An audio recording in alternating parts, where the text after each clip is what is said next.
Olá, crianças! Vamos iniciar nossa aula de história hoje com o tema período colonial, nossa aula de história. Então, esse tema período colonial tem muito a ver, né, com o período do descobrimento do Brasil, né, da forma como o nosso Brasil foi descoberto, que teve a participação dos portugueses, né, para vir conhecer primeiro o ambiente, o litoral brasileiro, né? E daí então tomar posse do Brasil, né? Então, mas vamos conhecer, conhecer e saber exatamente o que aconteceu nesse período. Vamos lá. O que representou esse período colonial? Então, o período colonial começou em 1530, quando Portugal tomou posse do Brasil. Esse período se estendeu até 1822, quando foi proclamada a independência do Brasil. Então, só fazendo uma revisãozinha, né? Sabemos que o Brasil ele foi descoberto em 1500 e que de 1500 a 1530, então os portugueses eles então sentiram interesse então de navegar no continente africano e pelo Oceano Atlântico com os portugueses, né? Para conhecer, então, ir até as Índias e tentar descobrir algumas terras em que eles pudessem explorar.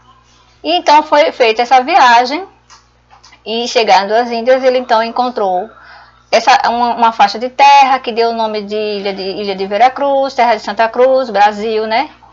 Então aí, nesse processo de 1500, então aí o tempo foi passando e Portugal foi, então, administrando tudo que acontecia aqui no Brasil, tomando conta de tudo que entrava como produção, né, e tudo mais. E em 1530, finalmente, Portugal tomou posse do Brasil. E esse período se estendeu até 1822, ou seja, foram mais de 300 anos. E esse longo período foi caracterizado pelas lutas entre europeus e indígenas, e pelo processo de escravização dos africanos que foram trazidos para a lavoura da cana-de-açúcar. Em 1822 houve a independência do Brasil, né? Foi quando o Brasil então tornou-se independente de Portugal. Mas no meio desse período de 1500 a 1822, houve muitas lutas, houve muitas revoltas entre os portugueses e entre o Brasil. Os portugueses sentiam interesse muito grande em escravizar índios, que aqui já estavam, que eram os nativos, e escravizar os africanos, que eram homens negros trazidos lá da África, para trabalhar na lavoura da cana-de-açúcar, que era um produto que na época estava tendo muito lucro. E eles sentiram esse interesse, então, de crescer ainda mais a produção da cana-de-açúcar. E quanto mais produzia, mais eles conseguiam vender e mais eles obteriam mais lucros.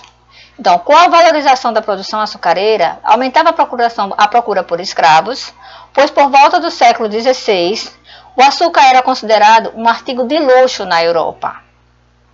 Então aí a gente está vendo a imagem, né, de alguns nativos, que são os índios, né, já trabalhando na época, e eles não aceitaram, na época, serem escravizados. Eles já viviam nas terras, eles ali sobreviviam das terras, e não aceitaram a submissão de serem escravizados pelos portugueses. Muitos morreram na época porque lutaram contra isso. Então, a importância da cana-de-açúcar.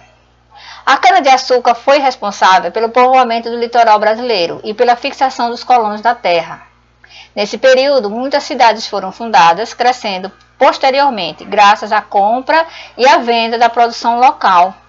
Então, com a cultura da cana-de-açúcar, o povoamento aconteceu no litoral brasileiro, vários outros colonos chegaram nas terras, também muitas cidades foram fundadas, cresceram posteriormente, graças à compra e à venda dos produtos que ali estavam. E os principais produtos comercializados na época do período colonial foram, além da cana-de-açúcar, teve o gado, o ouro e o café.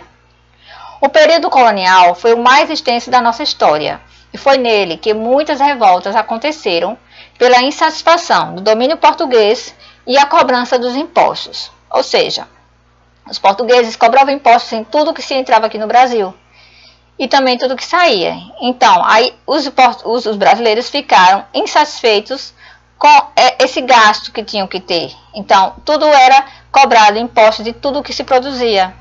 Então, aí todos os produtos, o café, o ouro, o gado e o açúcar. Então tudo eram cobrados impostos e isso houve satisfação contra os portugueses. No período colonial foram chegando povos de outros países, ou seja, as etnias começaram a se misturar. Vieram para o Brasil nesse período os espanhóis, os holandeses, os franceses, os italianos e os eslavos. Então aí a gente tem algumas imagens dos espanhóis, né? Dos italianos e dos holandeses. Que eles que foram outros povos que vieram e criaram a miscigenação, então, dentro daqui do Brasil. Miscigenação são a mistura de raças. Vinham pessoas de outros países e se uniam aqui com pessoas aqui do Brasil. Então, havia miscigenação de raças, a mistura de raças. Então, diante da aula de hoje de História, façam as atividades, caprichem, tirem suas dúvidas, certo, gente? Não deixe para depois, tirem as dúvidas, aproveitem que vocês estão em casa e façam as atividades direitinho, tá? Um beijo no coração e até a próxima.